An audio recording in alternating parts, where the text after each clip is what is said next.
جی break کے بعد آپ کو دوبارہ ویلکم کرتے ہیں۔ آپ ملاحظہ کر رہے ہیں امہ چینل کا مقبول عام سلسلہ بہت ہی آپ کے لیے فائدہ مند ہے۔ اس میں مختلف علماء کرام روزانہ صبح 10 سے لے کر 12 بجے تک ہماری شرعی رہنمائی کرتے ہیں، آپ کے سوالات کے جوابات دیے جاتے ہیں۔ آج بھی چند لوگوں نے سوالات کیے، ان کے جوابات کچھ کے تو عرض کیے جا چکے ہیں اور بقیہ سوالات پر بھی گفتگو ہوگی۔ اور ہمارا جو ٹاپک آج تھا وہ تھا خانہ کعبہ کے فضائل اور اس کے طواف کے کیا فضائل ہیں۔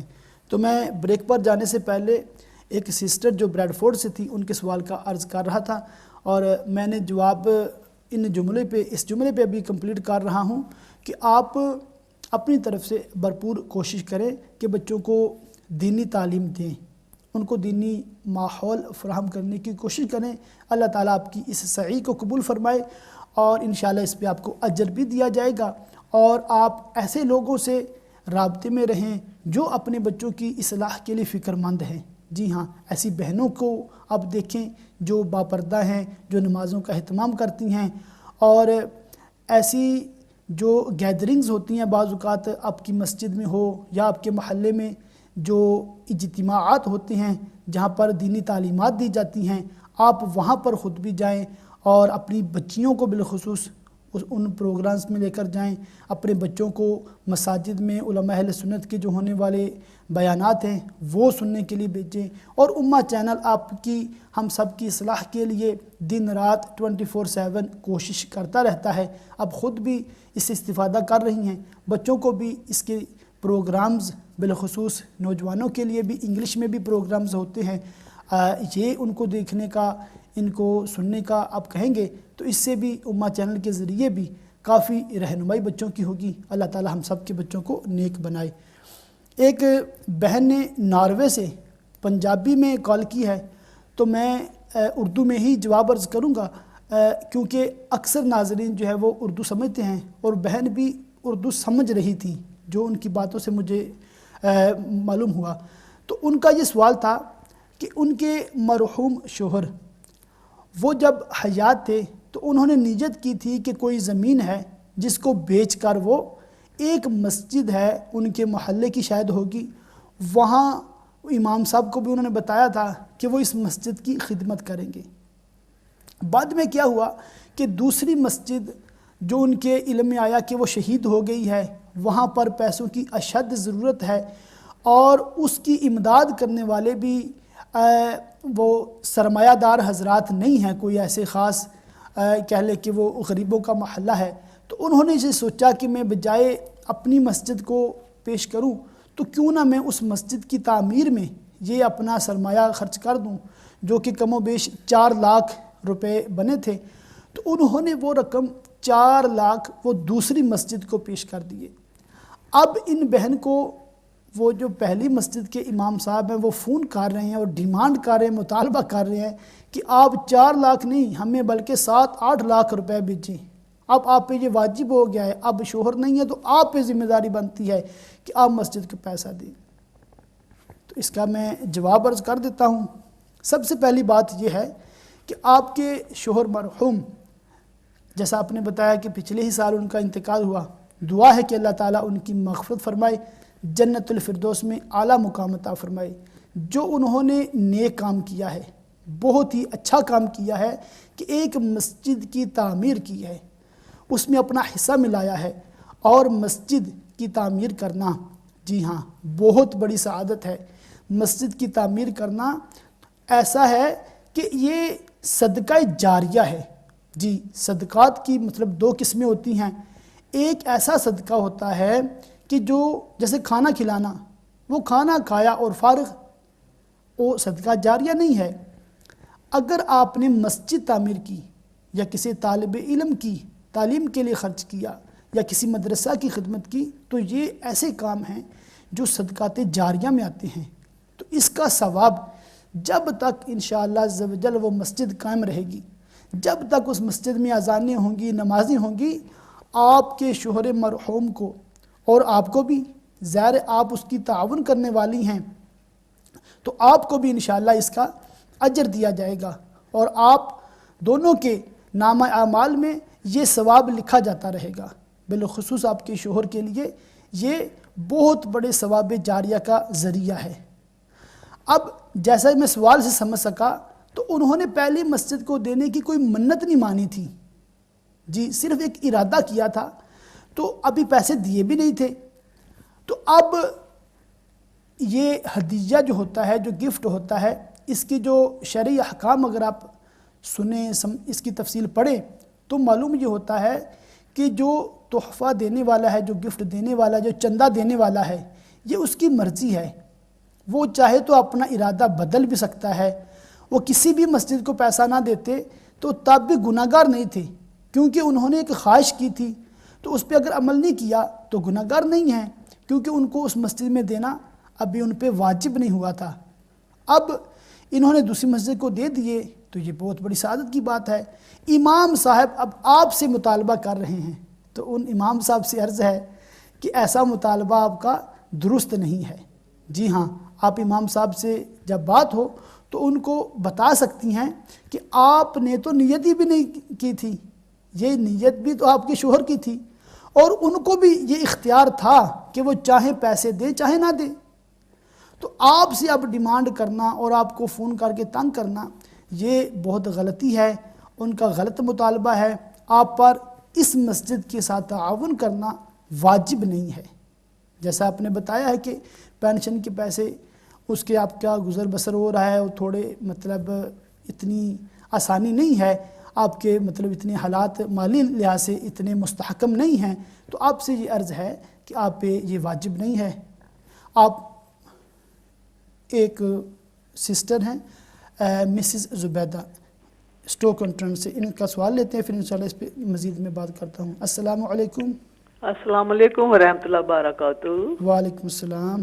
آج کل جیسے حج کے لیے حاجی لوگ جا رہے ہیں، جی جی، اللہ تعالیٰ سب کا حج قبول کرے آمین اور سب مسلمانوں کو یہ سعادت نصیب کرے۔ آمین۔ میرا یہ کوشچن ہے کہ جب حاجی لوگ گھر سے جاتے ہیں، احرام کا گھر سے باندھنا زیادہ افضل ہے یا ایئرپورٹ سے یا میقات میں؟ جی ضرور انشاءاللہ اس کا میں عرض کروں گا۔ السلام علیکم ورحمۃ اللہ، دعاؤں میں یاد رکھیے۔ السلام علیکم ورحمۃ اللہ وبرکاتہ۔ وعلیکم السلام، جزاک اللہ، آپ نے کال کی۔ تو میں عرض کر رہا تھا کہ وہ امام صاحب جو آپ سے مطالبہ کر رہے ہیں وہ جائز نہیں ہے، اور نہ آپ پر دینا یہ واجب ہے۔ جی ہاں، جب آپ چاہیں، جب آپ کے پاس مال ہو، تو اگر آپ اپنے شوہر کی وہ جو پہلی خواہش تھی اس کو پورا کرنا چاہیں تو آپ کو اختیار ہے۔ اگر آپ اس مسجد کے ساتھ یا کسی بھی مسجد، کسی بھی سنی ادارے کے ساتھ اگر آپ تعاون کریں گی تو اس پہ آپ کو اجر دیا جائے گا، آپ کے لیے بھی صدقہ جاریہ ہوگا۔ مگر جیسا میں نے پہلے وضاحت کر دی کہ یہ مطالبہ امام صاحب کی طرف سے غلط ہے، ان کو آپ کو ایسے تنگ نہیں کرنا چاہیے۔ امید ہے آپ کو سوال کا جواب مل گیا ہوگا۔ اللہ تعالی ہم سب کو مساجد کے ساتھ تعاون کرنے کی توفیق عطا فرمائے۔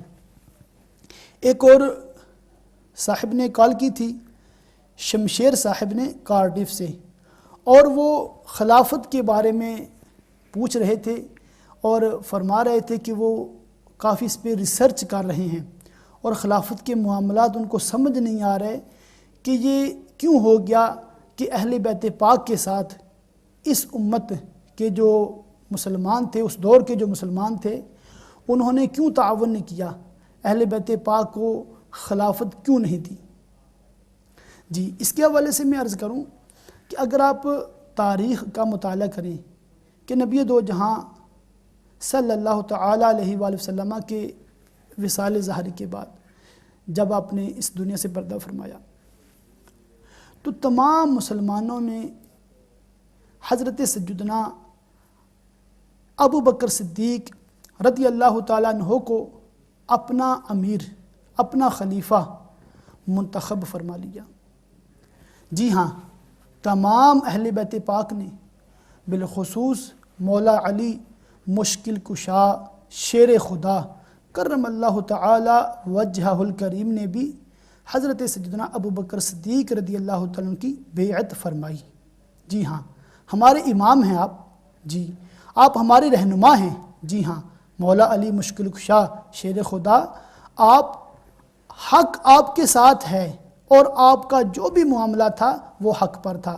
آپ نے خلیفہ اول امیر المومنین ابو بکر صدیق رضی اللہ تعالیٰ عنہ کی خلافت کو تسلیم کیا ہے، کبھی بھی آپ نے ان کے خلاف احتجاج نہیں کیا، کبھی بھی آپ نے ان کے خلاف اپنی بیعت نہیں لی۔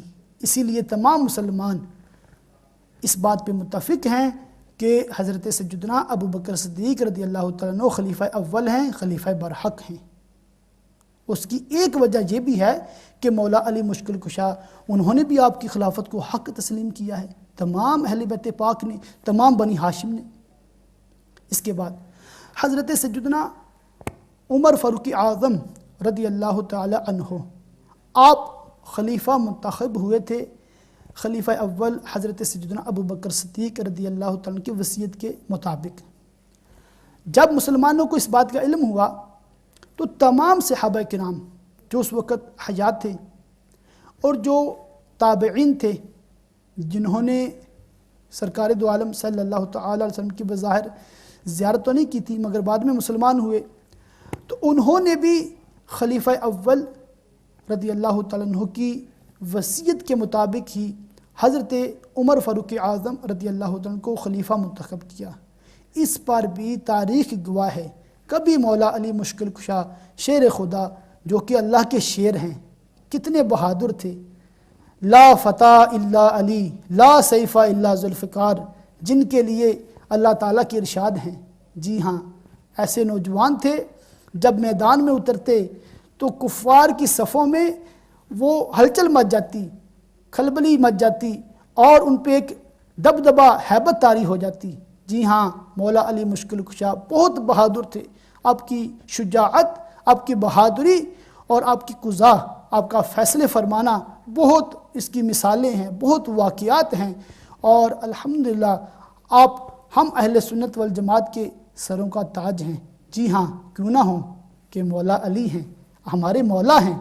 جی تو مولا علی مشکل کشا شیر خدا کرم اللہ تعالی وجہ الکریم نے بھی آپ کی خلافت کو تسلیم کیا، کبھی کوئی احتجاج نہیں کیا، کبھی کوئی آپ نے ان کے خلاف اپنی بیعت نہیں لی۔ اس کے بعد حضرت عثمان غنی ذو النورین، جی ہاں، یہ وہ مبارک شخصیت ہیں، وہ واحد شخصیت ہیں دنیا میں کہ جن کے نکاح میں ایک نبی کی 2 صاحبزادیاں آئی ہیں۔ سبحان اللہ، اسی لیے آپ کو ذو النورین کہا جاتا ہے۔ حضرت عثمان غنی رضی اللہ تعالیٰ عنہ، آپ کا جب خلافت کا جو موقع آتا ہے، اگر آپ نے تاریخ پڑھی ہو یا ناظرین وہ مجھے ملاحظہ کر رہے ہیں، میں اس میں اختصار کے ساتھ بات کروں گا تاکہ ایک پوائنٹ جو میں بنانا چاہتا ہوں سب کے ذہن میں آ جائے کہ حضرت عثمان غنی رضی اللہ تعالیٰ عنہ آپ کا انتخاب ہونے والا تھا اور مولا علی مشکل کشا رضی اللہ تعالیٰ عنہ دونوں کا انتخاب ہونے والا تھا۔ حضرت سیدنا عبد الرحمن بن عوف رضی اللہ تعالیٰ عنہ آپ کو یہ مطلب ڈیوٹی دی جاتی ہے کہ آپ ان دونوں حضرات میں سے جس کو چاہیں خلیفہ منتخب فرمائیں۔ وہ دونوں سے عرض کرتے ہیں، مولا علی مشکل کشا رضی اللہ تعالیٰ سے عرض کرتے ہیں کہ اگر میں حضرت عثمان غنی رضی اللہ تعالیٰ کو خلیفہ بناؤں تو آپ برا تو نہیں منائیں گے؟ آپ نے فرمایا نہیں۔ جب عثمان غنی رضی اللہ عنہ سے پوچھا گیا کہ اگر میں مولا علی کو خلیفہ منتخب کرتا ہوں تو آپ برا تو نہیں منائیں گے؟ انہوں نے فرمایا نہیں۔ تب آپ نے ایک رات کا ٹائم لیا اور مدینہ منورہ میں لوگوں سے گھر گھر جا کر مشاورتیں کی، تو سب لوگوں کا اس بات پہ اتفاق ہوا کہ حضرت سیدنا عثمان غنی رضی اللہ تعالیٰ عنہ ان کو خلیفہ منتخب کیا جائے۔ تو آپ نے مسلمانوں کی مشاورت کے بعد مولا علی مشکل کشا کی رضامندی سے، جی ہاں، آپ کی رضامندی سے ان کو خلیفہ منتخب کیا، تو یوں تیسرے خلیفہ سوم عثمان غنی رضی اللہ تعالیٰ عنہ منتخب ہوئے۔ جب حضرت عثمان غنی رضی اللہ عنہ کا شہادت واقع ہوتی ہے تو اس وقت مولا علی مشکل کشا رضی اللہ تعالیٰ عنہ آپ کو خلیفہ منتخب کیا گیا، آپ نے خلافت کو قبول فرمایا۔ اس پر جو تاریخ کی کتابوں میں اس واقعہ کے بارے میں، آپ کی خلافت کے بارے میں، اس دورانیہ کے بارے میں مختلف روایات ہیں، مختلف اقوال ہیں، تو جو قصہ مختصر میں بات کروں کہ مولا علی مشکل کشا شیر خدا آپ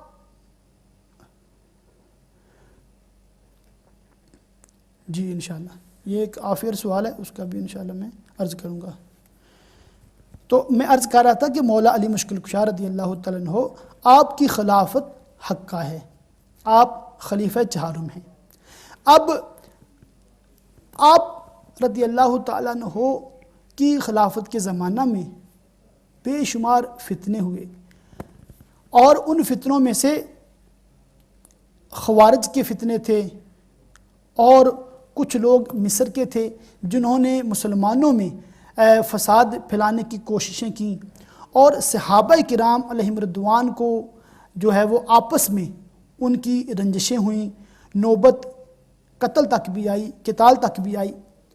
تو عرض کرنے کا مقصد یہ ہے کہ اس سارے دورانیہ میں، شمشیر صاحب آپ کے سوال کا میں جواب دے رہا ہوں کہ اس سارے دورانیہ میں جو بھی معاملات ہوئے، ہم اہل سنت یہی کہتے ہیں کہ مولا علی مشکل کشا رضی اللہ تعالیٰ عنہ حق پر تھے۔ تو جن حضرات نے آپ سے مزاحمت کی ہے ان کی خطائے اجتہادی تھی۔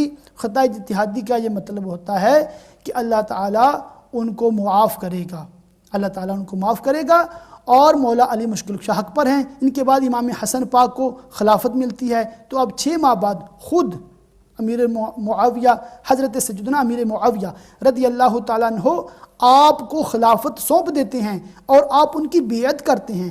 جی ہاں، تاریخ گواہ ہے کہ امام حسن پاک رضی اللہ تعالیٰ عنہ نے خلافت خود ان کو سونپی ہے، مسلمانوں کا خلیفہ انہوں نے بنایا ہے ان کو، اور صحابی رسول حضرت سیدنا امیر معاویہ رضی اللہ تعالیٰ عنہ نے جس احسن انداز کے ساتھ، جس خوبی کے ساتھ یہ حکومت کے معاملات چلائے ہیں، ساری تاریخ گواہ ہے کہ مسلمان کتنی آسودگی میں تھے، مسلمان کتنی راحت میں تھے، اور وہ اہل بیت پاک کی کس قدر تعظیم کیا کرتے تھے، اور امام حسن پاک کو، امام حسین پاک کو کس قدر تحائف وہ پیش کیا کرتے تھے۔ روایات میں آتا ہے کہ ایک ایک ٹائم پر 1 لاکھ درہم وہ آپ کی بارگاہ میں نذرانہ پیش کیا کرتے تھے، اور حضرت امام حسن پاک رضی اللہ تعالیٰ عنہ قبول فرما لیا کرتے تھے۔ جی ہاں، امام حسین رضی اللہ تعالیٰ عنہ بھی قبول فرمایا کرتے تھے، اور تمام اہل بیت پاک کے ساتھ انہوں نے بہت اچھا سلوک کیا تھا۔ اب معاملہ ان کے بعد کا ہے۔ ان کے بعد کا معاملہ یہ ہوتا ہے کہ یزید پلید تخت نشین ہوتا ہے، اور یہاں پر امام حسین رضی اللہ تعالیٰ عنہ نے بیعت سے انکار فرمایا۔ تو امام حسین پاک رضی اللہ تعالیٰ عنہ حق پر ہیں۔ آپ نے جو فیصلہ فرمایا کہ یزید پلید ہے، یہ اپنے والد صاحب کا جانشین نہیں ہو سکتا، کیونکہ اس کے وہ افعال نہیں ہیں، اس کے وہ کام نہیں ہیں جو اس کے والد محترم کیا کرتے تھے، جس طرح وہ اسلامی احکامات کو نافذ فرمایا کرتے تھے، جس قدر وہ رعایا کا خیال رکھا کرتے تھے، کس قدر وہ تقوی والے تھے، کس قدر وہ محبت رسول صلی اللہ تعالی علیہ وآلہ وسلم میں سرشار تھے۔ تو آپ کا فیصلہ درست تھا۔ ہم اہل سنت کا یہی عقیدہ ہے کہ امام حسین رضی اللہ تعالیٰ عنہ نے جو کام کیا ہے وہی حق پر ہے۔ ان کے بعد جو خلافت کا معاملہ چلتا ہے، تاریخ گواہ ہے کہ 100 سال تک بنی امیہ، اور اس کے بعد کم و بیش 600 سال تک بنو عباس، اور اس کے بعد خلافت عثمانیہ کا دور چلتا ہے۔ تو اس سارے دورانیہ میں سادات کرام، بالخصوص جو حضرت علی مشکل کشا رضی اللہ تعالیٰ عنہ اور بی بی فاطمۃ الزہراء رضی اللہ تعالیٰ عنہ کی اولاد ہیں، یہ سادات کرام جو حسنی اور حسینی رضی اللہ تعالیٰ عنہما جو اولاد ہیں، حسنی اور حسینی ہیں، وہ سادات کرام بالخصوص، اور جو علوی ہیں، مولا علی مشکل کشا رضی اللہ تعالیٰ عنہ کے دوسرے جو نکاح تھے ان میں سے جو اولاد تھی، وہ تمام جو علوی اور سیدی جو آل علی رضی اللہ تعالیٰ عنہ ہوئے ہیں، تاریخ گواہ ہے کہ وہ سارے شہزادے، وہ تمام ائمہ اہل بیت، اہل سنت والجماعت کے رہنما رہے ہیں، اہل سنت والجماعت کے امام رہے ہیں، اہل سنت والجماعت کے قائد رہے ہیں۔ آپ کی اطلاع کے لیے عرض کر دوں کہ امام اعظم ابو حنیفہ رحمۃ اللہ تعالی علیہ تو امام باقر رضی اللہ تعالیٰ کی بارگاہ میں حاضری دیا کرتے تھے۔ امام باقر رضی اللہ تعالیٰ عنہ نے تو ایک بار امام اعظم ابو حنیفہ رحمۃ اللہ تعالی علیہ کو فرط محبت میں شفقت فرماتے ہوئے مسجد نبوی شریف میں امام اعظم کے پیشانی مبارک کو چوما ہے۔ بے شک امام باقر رضی اللہ تعالیٰ عنہ جیسی بزرگ شخصیت اور امام ائمہ اہل بیت میں سے ایک جلیل القدر امام اور امام اعظم ابو حنیفہ پر یوں شفقتیں فرمانا اس بات کی دلیل ہے کہ کس قدر امام اعظم، امام شافعی، امام مالک، امام احمد بن حنبل اور تمام ائمہ اہل سنت جو امام اپنے مختلف ادوار میں مختلف فنون کے گزرے ہیں، وہ کس قدر آپس میں محبت تھی ان کی اور کس قدر ائمہ اہل بیت کے ساتھ ان کی عقیدت تھی۔ جی ہاں، یہ جو بعد کے بادشاہ گزرے ہیں تو یہ بادشاہ چاہے وہ اموی ہوں چاہے وہ عباسی ہوں، انہوں نے صرف، سب نے نہیں، بعض نے صرف دنیاوی حکومت حاصل کرنے کے لیے یہ سارے کام کیے ہیں، اور جو ان میں سے حق پر تھے ہم ان کو حق پر کہتے ہیں، جنہوں نے سادات کرام کے ساتھ ظلم کیا وہ برے لوگ تھے، وہ آج بھی ہیں، وہ پچھلے دور میں بھی گزرے ہیں۔ تو اللہ تعالی ہم سب کو دین کا فہم عطا فرمائے، اور خلافت کا معاملہ یہی ہے کہ ائمہ اہل بیت جن کو حق پر کہتے رہے ہیں ہم ان کو حق پر کہتے ہیں، اور ہم ائمہ اہل بیت کے ساتھ ہیں رضوان اللہ تعالی علیہم اجمعین۔ ایک سوال آفیر مجھے ملا ہے کہ دو بھائی ہیں، ایک بھائی کی اولاد ہے اور دوسرے بھائی وہ اولاد کی نعمت سے فی الحال محروم ہیں، اور ڈاکٹروں کے مطابق یہ ہے کہ اس کی اولاد نہیں ہو سکتی۔ اب ان دونوں بھائیوں کے والد صاحب حیات ہیں، اور ان کی جو مال ہے ان کے پاس، جو ان کے پاس وراثت، جو ان کے پاس اثاثہ جات ہیں، تو وہ چاہتے ہیں کہ جس بھائی کی اولاد ہے سارا مال اس کو دے دیں، اور جس کی اولاد نہیں اس کو کچھ بھی نہ دیں۔ اب سوال یہ ہے کہ کیا والد صاحب کا ایسا کرنا جائز ہے؟ عرض کرتا ہوں جواب۔ اس کا جواب یہ ہے کہ والد صاحب کو یہ چاہیے کہ اپنی اولاد میں عدل کریں۔ جی ہاں، جب آپ اپنی حیات میں اپنی ایک اولاد کو گفٹ کرتے ہیں تو اتنا ہی دوسری اولاد کو دینا بھی ضروری ہوتا ہے۔ یہ اسلام کی تعلیم ہے، اور ایک حدیث پاک بہت مشہور ہے کہ ایک صحابی رضی اللہ تعالیٰ عنہ بارگاہ رسالت میں حاضر ہوتے ہیں اور عرض کرتے ہیں کہ یا رسول اللہ صلی اللہ تعالیٰ علیہ وآلہ وسلم، آپ گواہ ہو جائیے، میں اپنا ایک باغ اپنے اس بیٹے کو ہدیہ کرتا ہوں۔ تو پیارے آقا صلی اللہ تعالیٰ علیہ وسلم نے استفسار فرمایا کہ کیا باقی اولاد کو بھی ایک ایک باغ گفٹ کیا ہے؟ تو اس نے عرض کیا نہیں یا رسول اللہ صلی اللہ تعالیٰ علیہ وآلہ وسلم۔ تو پیارے آقا صلی اللہ تعالیٰ علیہ وآلہ وسلم نے ارشاد فرمایا کہ ایک اولاد کو تو پورا باغ گفٹ کر رہے ہو اور باقی ساری اولاد کو محروم کر رہے ہو، مجھے ظلم پر گواہ نہ بناؤ۔ اللہ اکبر۔ امہ چینل کے ناظرین، آپ نے سنا، آپ نے سیکھا کہ آپ جب حیات ہیں تو اپنی اولاد میں عدل کرنا چاہیے، کسی کو بھی محروم نہیں کرنا چاہیے۔ تو ان والد صاحب کو ایسا نہیں کرنا چاہیے، چاہے اس کی اولاد ہے چاہے نہیں ہے، تو سب کے ساتھ ایکول ان کو سلوک کرنا چاہیے، دونوں کے حقوق کا خیال رکھنا چاہیے۔ اور ایک ہمیں مسز زبیدہ، یہ بہن نے اسٹوک اینڈ ٹرینڈ سے سوال کیا تھا کہ احرام کب باندھیں؟ تو ان بہن کی بارگاہ میں عرض ہے اور تمام کی معلومات کے لیے عرض ہے کہ انگلینڈ سے جانے والوں کے لیے بہتر یہ ہوتا ہے کہ آپ غسل کر لیں، مرد حضرات بھی عورتیں بھی غسل کر لیں، سفر کی جو نوافل ہیں وہ ادا کر لیں، احرام مرد جو ہے وہ احرام کی 2 چادریں پہن لیں، اور عورتیں جو ہیں وہ اپنے نارمل کپڑوں میں، وہی ان کا احرام ہوتا ہے۔ احرام چادروں کا نام نہیں ہے، احرام یہ اس نیت کا نام ہے، اس کیفیت کا نام ہے کہ جب آپ اپنے اوپر بہت ساری چیزیں حرام کر لیتے ہیں جو کہ احرام سے پہلے جائز ہوتی ہیں۔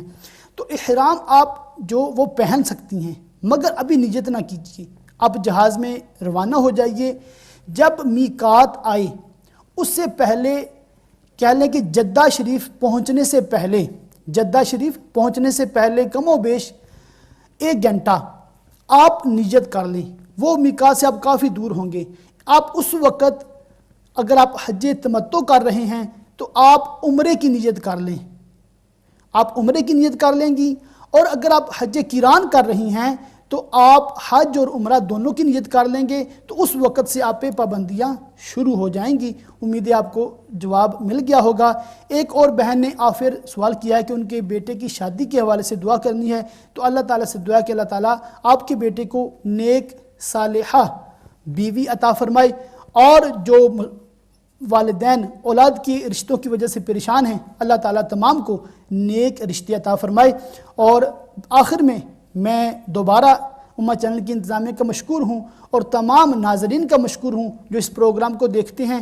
انشاءاللہ میں ہر ہفتے ایوری سیچرڈے 10 سے 12 اس پروگرام میں حاضر ہوا کروں گا، اور باقی بھی ہر روز 10 سے 12 یہ program YQA your questions answered ہوتا ہے۔ تمام احباب سے عرض ہے کہ امہ چینل دیکھتے رہیے، اوروں کو بھی دعوت دیں۔ اللہ تعالی ہم سب کو علم دین حاصل کرنے اور اس پر عمل کرنے کی توفیق عطا فرمائے، اور ہمیں بار بار حج بیت اللہ کی سعادتیں عطا فرمائے، اور بار بار ہزار بار میٹھا میٹھا مدینہ ہمیں دیکھنے کی توفیق عطا فرمائے۔ اللہ تعالی تمام لوگوں کی تمام پریشانیوں کو دور فرمائے، آمین بجاہ النبی الامین وصلی اللہ تعالی علیہ وآلہ وسلم۔